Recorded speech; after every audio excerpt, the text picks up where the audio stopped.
trying to save a little girl at an amusement park, and he goes to heaven, and he meets 5 people from his life. Because the real Eddie told me a story when I was a kid that I never forgot.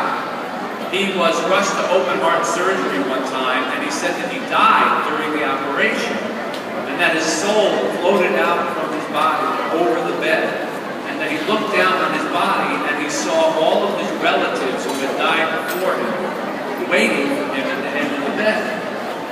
So I, of course, said, well, what did you do? What did you do? And he said, I told him, go away, I'm not ready for any of you. And apparently they went away back to heaven, and he came back into his body, and he lived another 10 years. But in my mind, that meant that when you die, there's people waiting for you. So I got this idea that, well, in my book, Eddie would die, and he'd have people waiting for him, but they wouldn't necessarily be his relatives. They might just be someone he met maybe for 5 minutes, maybe someone he didn't even know that he had met. And that became the character which probably is best known here, a little girl, a little Filipino girl named Tala.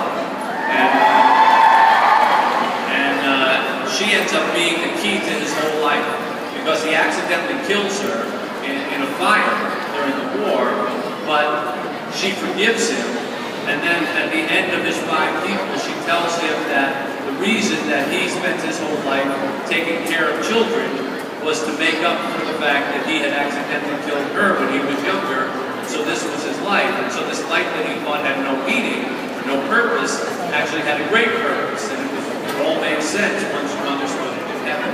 So Tala became a very favorite character of mine, but I have to say that I did not know what Tala meant when I wrote the name. Now I know what it means.